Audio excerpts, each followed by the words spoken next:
Sea bienvenido. Antes de que te sumerjas en esto, dime, ¿desde qué ciudad del mundo me escuchas ahora? Guárdalo en tu mente o escríbelo en los comentarios después. Esta historia pide testigos. Lo que sigue es la crónica del penúltimo día de Pablo Escobar, una jornada que aún respira con muchos latidos ajenos, el rumor de las calles, la radio de la cacería, la llamada que cambió todo. No es un ajuste de cuentas ni un acto de celebración. Es la narración de alguien que, por un momento, pensó que la muerte llegaba de lejos y descubrió que venía desde dentro. Quédate hasta el final. Cada párrafo abre una puerta y detrás hay otra duda esperando. El sol de Medellín sale con la misma terquedad que el destino. En diciembre de 1993, la ciudad tenía la mirada endurecida, cicatrices recientes, ojos cansados, una atmósfera que olía a cloro y humo. Pablo Escobar vivía ya como un fantasma con recursos. Casas cambiadas cada noche, teléfonos, radios, llaves que abrían puertas a la memoria y al miedo. Aquella madrugada el teléfono sonó como siempre, pero la noche traía una diferencia que nadie quería decir en voz alta. Había mensajes en claves, movimientos apenas sugeridos, una radio de corto que devolvía voces partidas por el estático. La máquina del poder respiraba agitada, no por su exceso de dinero, sino por la sensación nueva y filosa de vulnerabilidad. La estadía en los días anteriores había sido de huidas discretas. El hombre que había mandado construir palacios en medio de la selva ya conocía la sensación de no pertenecer ni a sus propias casas. Esa condición de hombre en fuga le hacía vivir cada minuto como si fuera noticia. Mirar por la ventana, escuchar un ruido, revisar la radio. Pero la paranoia tiene grados. Y aquella madrugada subió de tono porque alguien, en algún lugar, había vaciado una esquirla de verdad en su oído. Existía un infiltrado en su círculo. Una palabra que, pronunciada en voz baja, convirtió la seguridad en sospecha. ¿Cómo se llega a creer que alguien de tu confianza es parte de la jauría que te persigue? La respuesta está en la mezcla de confianza comprada y familia desmembrada que Escobar había tejido. Entre sus escoltas, sus conductores, sus ayudantes de confianza, había rostros que se repetían en fotos y fiestas. Eran hombres que habían compartido cigarrillos, aviones, códigos. Eran piezas del engranaje. El infiltrado, según versiones reconstruidas, no vestía con uniformes ni hablaba con términos técnicos. Era una criatura camaleónica, amable en las sobremesas, atento en las emergencias, aparentemente leal en la noche del peligro. Quien supo reconocerlo luego, contó que lo más terrible no fue la traición, sino la banalidad. La traición se sirvió en taza de café. El primer indicio público fue una llamada interceptada por el bloque que lo perseguía. La casa que lideraba el bloque de búsqueda, con apoyo de inteligencia extranjera, había aprendido a escuchar más que a disparar. La tecnología, al final, cobró más vidas que las balas. Hileras de registros telefónicos, cruces de datos y chismes pagados armaron una telaraña que devino en verdad utilizable.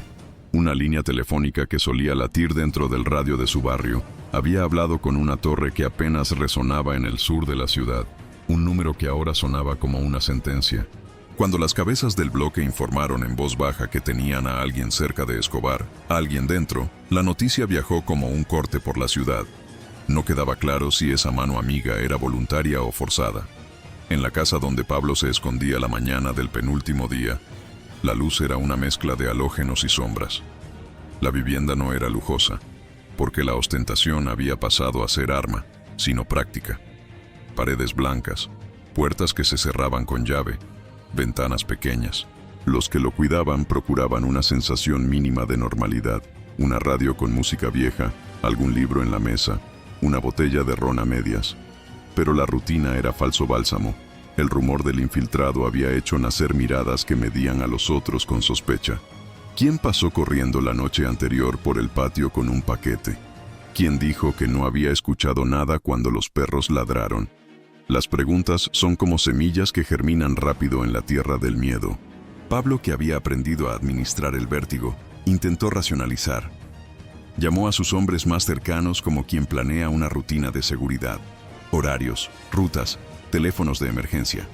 A cada uno les pidió que revisaran radios, que afirmaran su lealtad con gestos sencillos. El abrazo brusco, la palmadita en la espalda. Algunos replicaron con la misma confianza de siempre. Otros, extrañamente, vacilaron. Ese vacilamiento fue más letal que una confesión abierta. La duda se convirtió en un arma silenciosa. El infiltrado, si existía, estaba siendo paciente. La paciencia de un topo es la paciencia de quien sabe que el tiempo juega a su favor. La mañana avanzó, y con ella llegaron pequeños indicios que el hombre en fuga solo percibía si alguien se lo decía. Un radio que dejó de sonar a la hora exacta en que debía recibir un reporte. Un coche que apareció y se fue sin motivo. Una voz que se disculpó por haberse quedado dormida. Para Pablo, cada detalle era una suma que no podía permitirse dejar sin respuesta. Había aprendido que el enemigo no siempre tenía uniforme y que la traición rara vez empuñaba un documento. La traición optaba por lo invisible.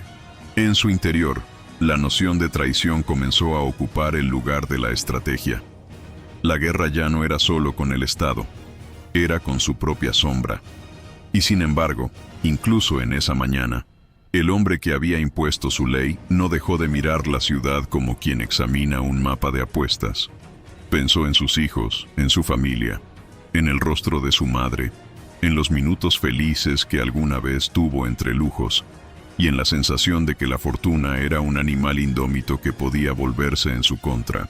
El imperio que había levantado con violencia y generosidad ahora parecía una casa de espejos. En cada reflejo había otra versión peor. La noticia de un infiltrado no venía sola. La policía había ganado piezas de inteligencia. Algunos informantes dentro de los servicios de Escobar habían sido capturados o comprados. En manos del bloque, las fichas se movían con precisión. Escobar, que había sobrevivido a atentados, a mafias rivales y a la inacción del Estado por largo tiempo, ahora lidiaba con algo mucho más íntimo, la certeza de que alguien de su clan podía abrir una puerta a la muerte. La gravedad del hallazgo no era solo táctica, era moral. Saber que alguien que bebió con él, discutió planes con él y celebró triunfos, ahora colaboraba, aunque fuera bajo coacción o por dinero, con sus perseguidores, era el golpe que minaba la autoridad más que cualquier balazo. La noticia cruzó por los pasadizos de la clandestinidad. Un hombre designado para la logística de una casa había mantenido contactos con agentes del bloque. No era un general ni una figura pública. Su biografía era la de muchos hombres simples que habían terminado en esa vida por costumbre y por necesidad, por un salario que mantenía familias enteras. ¿Cómo juzgar al traidor? El pensamiento venía como eco. ¿Traidor voluntario o hombre que vendió su alma por miedo? Un tipo de pregunta que no admite respuestas fáciles y que a la vez empuja a tomar decisiones urgentes. La lógica del poder, cuando se quiebra, intenta pegarse con soluciones rápidas. Reuniones discretas, interrogatorios a pecho descubierto, amenazas que saben a fuego. Las decisiones que tomaron las noches previas fueron de ese tipo. Medidas drásticas para reasegurar la lealtad, controles de identidad, renuncias temporales de ciertos empleados, cambios de rutas, una lista de nombres eliminada y reescrita por quien manda. Escobar decidió actuar como el hombre que siempre había sido. Directo, severo, sin disfraces. Ordenó que se llevaran a ciertos sospechosos a lugares aislados para preguntar en voz baja, y si no venían respuestas, el castigo seguiría. A media tarde, cuando la luz caía con esa suavidad melancólica que anuncia el final del día, un correo de voz interceptado por el bloque y filtrado a la prensa brotó como una fruta amarga. Las comunicaciones entre la casa de Escobar y una línea controlada por agentes habían dejado huellas. Los señores que lo perseguían sabían, con datos en la mano, que tenían acceso privilegiado. Para ellos, la confirmación del infiltrado era la llave que les permitía acercarse sin exponerse. Para Pablo, sin embargo, era el roce gélido de la traición tocándole la nuca. ¿Cómo reaccionaría un hombre acostumbrado a mandar cuando descubre que la confianza que construyó fue socavada desde adentro? La respuesta, como casi todo en su vida, fue ambivalente. Por un lado endureció la guardia y por otro intentó mostrarse como siempre, un jefe que no sucumbe al pánico. Convocó a sus lugartenientes y los miró como quien lee un libro clavado a fuego. Sus ojos, que en ocasiones parecían contener un mar de esperanza, ahora tenían la dureza de un glaciar. Las órdenes del día fueron rápidas. Más control, menos conversación, rutas nuevas, teléfonos quemados, códigos cambiados. Luego, la otra orden, la que no se dijo en voz alta pero que flotó en el aire, fue algo peor. Encontrar la fuente, arrancarla, neutralizarla. La noche llegó con la ciudad conteniendo la respiración. En la calle, los mercados se apagaron. Las madres cerraron las tiendas y los bares encendieron la radio con noticias que nadie quería oír. La intriga era un animal grande que gruñía por las esquinas. En la casa, el silencio había crecido hasta formar una pared. Cada hombre sabía que el secreto del infiltrado ya corría por debajo de las tablas. La traición, definida por el tiempo, no permite marchas atrás. Cuando el papel se pone en la boca de la memoria, todo el sistema tiene que reconfigurarse. Ese era el problema. Cambiar el sistema en 48 horas cuando vives del sistema era casi imposible. Y sin embargo, alguien lo intentó. Esa noche un consejo privado se celebró en una habitación pequeña con luz roja. No fue un juramento heroico. Fue una maniobra de supervivencia. Allí, rostros curtidos planearon contramedidas mientras el cielo de Medellín dejaba caer estrellas tímidas. El infiltrado, en la lógica del plan, debía ser expuesto en el momento menos esperado. Una cena, una salida al pueblo, un paso equivocado. Así también planeó la policía, usar la confianza, tender la red, hacer de la traición un puente hacia la captura. Ambas fuerzas, la de quien comanda y la de quien persigue, empezaron a jugar con las mismas cartas. La noche cerró con una tempestad interna que nadie quitó del aire. La idea de que un hombre de su círculo se transformara en un dedo que señala al jefe le produjo a Pablo una sensación visceral, la humillación. Y quienes conocen la humillación saben que esta no se cura con dinero. Es una herida que obliga a decidir de inmediato, castigar para restablecer el orden o indagar para entender los motivos. La línea entre ambas opciones es el borde de la caída.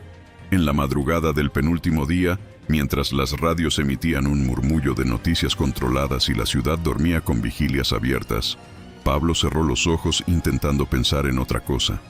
Pensó en sus hijos, en su madre, en las calles de Medellín donde comenzó. Pero la idea del infiltrado se le pegó como una canción que nunca se olvida.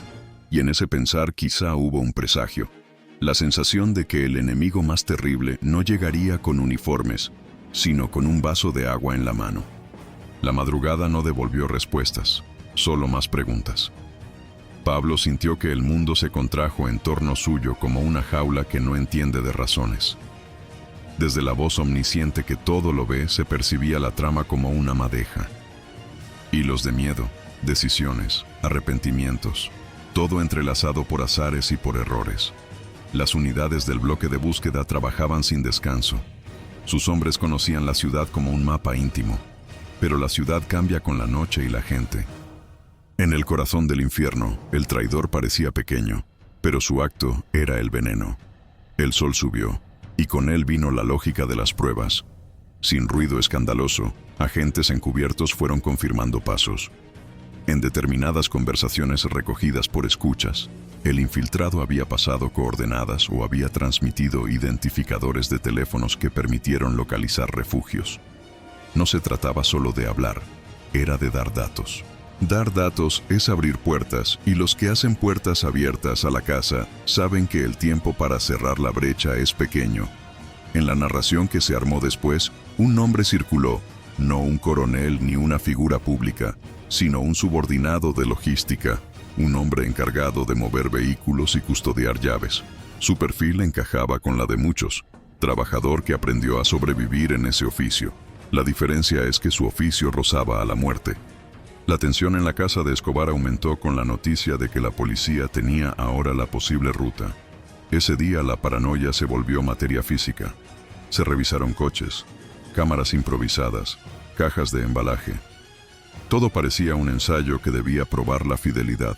Pablo ordenó entrevistas, sesiones de pregunta y respuesta que no llamaron la atención de la ciudad, pero estremecieron a los presentes. En cada interrogación surgía otra capa de la mentira.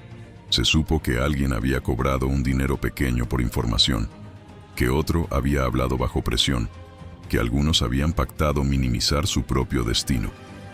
La lealtad se vendía por trivialidades: cigarrillos, privilegios, promesas de viaje.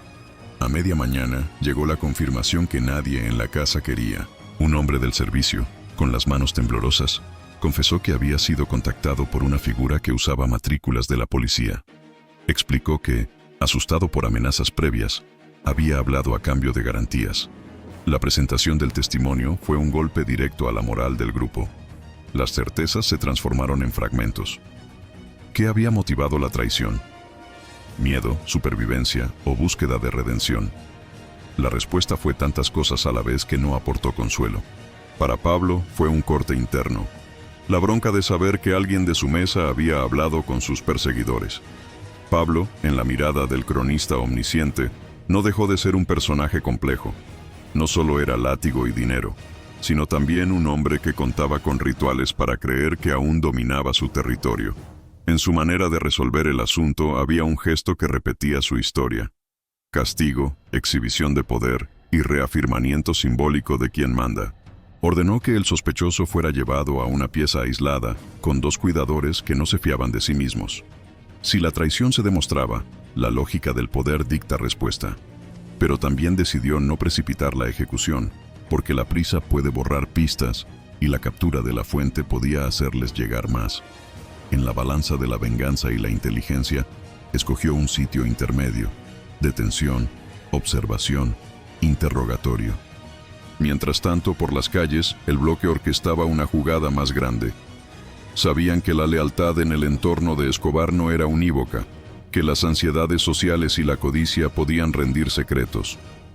El plan de la policía fue mezclar la paciencia con la presión, aparecer como una amenaza que siempre toma lo que promete.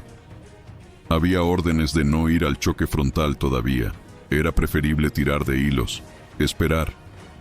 Así se llegó a un momento crucial, el encuentro que ninguno quiso que aconteciera, pero que ya era necesario. Se colocó una trampa sutil, un movimiento operativo que involucró un servicio falso, una entrega simulada y una llamada. En la casa, la mente de Escobar volvía a girar. El hombre que por años jugó a ser Dios, ahora leía en las caras botones de pánico. Sus manos ya no eran seguras.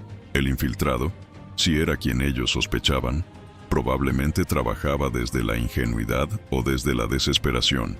Pero la desesperación es a menudo el idioma de los traidores. Y entonces ocurrió. En una tarde cálida, el teléfono sonó con una supuesta emergencia de un socio. Pablo, como siempre, puso la oreja. La llamada no dijo gran cosa. Sin embargo, el operador del bloque la había usado para probar que el vínculo existía. La policía, con el hilo que le habían dado, supo de una casa donde Escobar mantuvo reuniones en su infancia y que aún usaba en secreto. La curiosidad del bloque era ver si la confianza caía en esa trampa. La logística de la cacería consistía en encender pequeñas brasas hasta ver una hoguera. La trampa se tendía con detalle, sin provocar alarma pública. La jugada requería que el interior de la casa creyera en la normalidad de la oferta. Si el infiltrado respondía, la policía tendría la coordenada para una operación que podría acercarse sin ruido. La respuesta del infiltrado llegó en la forma más sencilla: una palabra, un número, una dirección. A partir de esa palabra, los agentes sincronizaron movimientos. Lo que pareció un minúsculo gesto fue la apertura de una puerta para quienes habían estudiado el mapa de la fuga durante meses. Debe señalarse que la inteligencia policial no se habría movido si no creyera que la captura traería un costo estratégico mayor. Ellos buscaban evitar un baño de sangre en la ciudad. No todos estaban dispuestos a proponer ofensivas masivas. La jugada requería precisión, porque la vida de civiles estaba en la línea. Dentro de la casa, la tensión estalló en una discusión silenciosa. En la mirada de Pablo se mezclaba la furia con la tristeza. Años de poder lo habían pintado de muchos colores, pero la traición pintó una sombra que ningún billete podía limpiar. Tomó decisiones frías y, en su forma, terriblemente humanas. Ordenó que el infiltrado fuera llevado bajo custodia, que se le aplicara una presión que pudiera producir información. Al mismo tiempo, autorizó a algunos de sus hombres a que se mantuvieran alerta, con permiso de actuar según su juicio. Esa doble vía, tortura soft para extraer datos y mano dura para disuadir, era la lógica que reinaba en su entorno. La moralidad se supeditó a la supervivencia. Las horas que siguieron a ese interrogatorio fueron largas. Alguien habló del miedo de la gente sencilla. de cómo el dinero había comprado silencio y cómo la miseria había dispuesto a muchos a arriesgar. Otros contaron cómo algunos se habían acostado con la idea de entregar un nombre a cambio de desaparecer. Los relatos no eran pura información. Eran confesiones que alimentaban un sentimiento corrosivo contra quien traicionó. Y allí estaba la paradoja. La vida dentro del clan se mantenía con códigos, pero esos mismos códigos podían romperse si la vida personal de cada hombre era lo suficientemente presionada. En la noche, ocurrió un encuentro inevitable. Los custodios, consumidos por las dudas, sintieron que estaban cerca del punto de no retorno. ¿Qué hacer con el infiltrado? Lo que sigue en las manos humanas en ese momento es lo que define las historias. La ejecución fría o el aprovechamiento calculado. Pablo decidió lo segundo, porque una ejecución inmediata era un espectáculo que la policía esperaba. Además, la muerte apresurada eliminaba la posibilidad de obtener información útil sobre rutas y contactos. Ordenó que se fingiera una captura más dramática de lo que realmente fue, con ruido, con voces, con máscaras. Todo con el objetivo de tapar un traslado sigiloso a un lugar donde se pudieran extraer nombres sin público. Y mientras el infiltrado decía lo que sabía en medio de la noche, Pablo escuchaba en silencio, anotando cada pista. La furia se transformó en cálculo. A cada nombre que brotaba, nombres de contactos, de teléfonos, de casas de paso, su rostro se contrajo. Era un mapa de traición que lo acorralaba, hasta que, entre la información, surgió una palabra que nadie esperaba: la vieja casa en Los Olivos, una dirección que conectaba con su pasado y ahora con su proximidad. El mapa se tornó nítido. La policía tenía por fin una traza, y no cualquier traza. La posibilidad de ubicarlo esa misma noche era real. El resto de la noche fue una suma de pequeñas decisiones y silencios medidos. Las radios se ajustaron para no delatar frecuencias. Las llamadas se limitaron. Las salidas se postergaron. La lógica del escondite se volvió absoluta. Pablo comprendió entonces que la traición había cambiado la forma del cerco.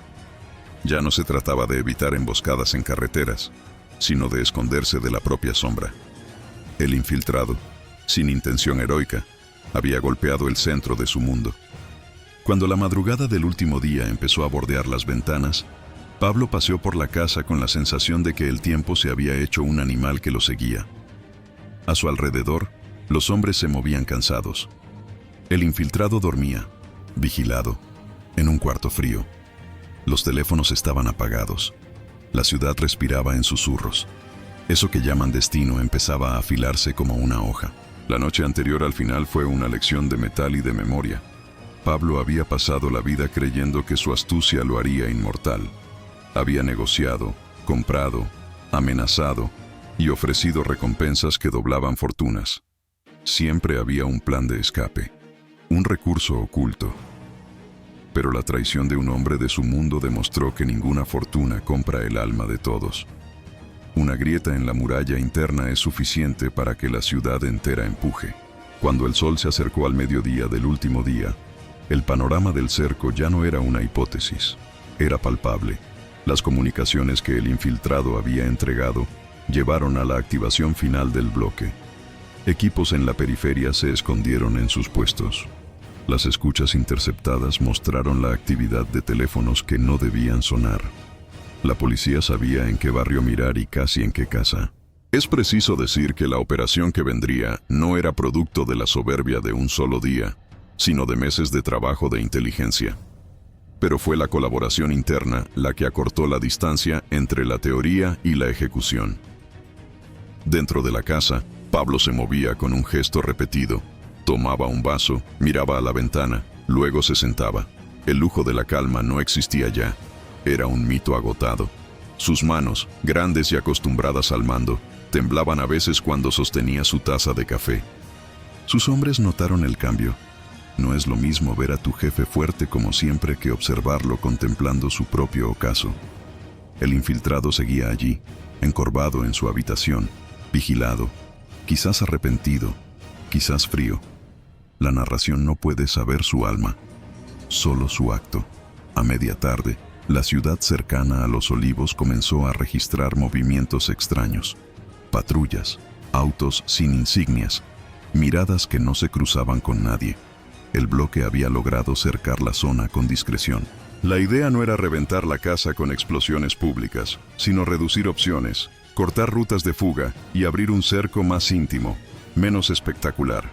La mejor manera de capturar aquello que es poderoso es usar la normalidad como trampa. La tensión en el interior de la casa alcanzó un punto de ebullición cuando un joven guardia llegó con noticias. Un informante de la policía había localizado una de las casas que Escobar usaba para esconderse. La localización tenía la firma de la comunicación que había salido del infiltrado. La confirmación fue un golpe. Aquella dirección coincidía con una línea telefónica que había sido usada en las últimas comunicaciones, una pista tomada del mapa que el entrevistado había ofrecido. La lógica del cerco ahora tenía nombre y apellidos. Pablo reaccionó como un hombre que ha aceptado su destino y a la vez lo desafía. En un plan tan humano como desesperado, preparó su salida con instrumentos que le parecían antiguos. Mapas, teléfonos, contactos de confianza, una lista de nombres a quienes recurrir. Quien ha vivido entre adrenalina y peligro sabe que la última maniobra siempre depende de la improvisación. Su plan fue el de siempre: huir esa noche, encontrar un refugio más seguro, jugar al gato y al ratón con una ciudad que lo quería ver caer. Pero atender al plan en un mundo que conoce la cuerda por la que se debe tirar se vuelve cada vez más difícil, y más aún cuando la red ya tiene un hilo tuyo. La tarde se cerró y la noche llegó con pasos medidos. Algunos hombres se ofrecieron a acompañarlo. Otros, temblando, prefirieron quedarse. El infiltrado, por razones que el cronista no puede certificar, callaba. A veces, los traidores callan porque temen la mirada del traicionado o porque esperan que la noche los proteja. Lo que pasó después fue resultado de la conjunción entre la paciencia de la policía y la rutina de los hombres que huían. En el techo de los Olivos, según reconstrucciones, hubo movimientos que se vuelven pequeños cuando se mira desde la perspectiva de la historia. Una puerta que cruje, un salto de tejado, el roce de una mano en la teja. Ser un hombre fugitivo es también ser un animal que conoce su propio mapa de huida. Arriba los techos, abajo las calles. Pablo conocía cada rincón de la ciudad como quien conoce un poema, con intensidad. Pero el mapa que conocía fue ligeramente alterado por la información que un hombre anónimo había entregado. La trampa no fue una gran explosión, fue el roce más sencillo del plan. Cuando la operación se activó, los que conocían la ciudad vieron un flujo que parecía natural. Sirenas a lo lejos, pero no demasiado. Movimientos discretos, pero con soldados. Hombres que rodeaban casas con paso decidido. No se buscó la gloria de la foto, se buscó la eficacia. Y en esa eficacia entró el detalle decisivo. Una señal que marcó la casa donde él dormía. Esa señal no fue obra de la fortuna, sino del gesto que años atrás un subordinado había vendido en un momento de miedo. El final, según la versión más difundida, llegó en el tejado. Pablo intentó huir hacia una casita contigua, saltar, perderse entre pasadizos y calles angostas. Los agentes lo persiguieron. Disparos, confusión, la ciudad vibrando. La versión exacta de la bala final es materia de disputa. Algunos dicen que fue un disparo de los agentes, otros que fue su propia mano que cerró la escena. Lo que importa para la narrativa no es tanto quién apretó el gatillo, sino que la caída tuvo la sensación de justicia y tragedia, de final revelado y de mito consumado. La noticia se desplegó como marea, la foto del rostro inerte, los rostros de los oficiales exultantes, la prensa con nombres listos, la gente en las calles. El país celebró y lloró al mismo tiempo. El mito quedaba hecho ceniza y la ciudad se preparaba para la siguiente sorpresa de la historia. Pero no todo fue cierre. La muerte del hombre que había jugado a ser Dios abrió preguntas latentes sobre las redes que lo hicieron posible. Políticas, económicas, sociales. La lección es clara y amarga. La suma de perversión y complicidad termina siempre por devorar a quien la engendró. En el epílogo de esta crónica, la figura del infiltrado permanece como una piedra lanzada en un estanque. Las ondas que produjo llegaron a todos los márgenes. El traidor no era solo un operador, fue el inicio del final, la fisura que permitió que la búsqueda, durante meses, lograra su objetivo. Pero también fue la prueba de una condición: que los imperios fundados en miedo y compra de conciencias son frágiles frente a la decisión de un hombre que, movido por temor o por ventaja, decide entregar una palabra. La descomposición comienza ahí. Si llegaste hasta aquí, quiero saber de ti. ¿Desde qué ciudad y país estás escuchando esta historia? Escríbelo en los comentarios y comparte esta crónica si te movió. Suscríbete si quieres más historias que exploren los bordes oscuros de la historia latinoamericana, con la profundidad que merecen. Gracias por leer.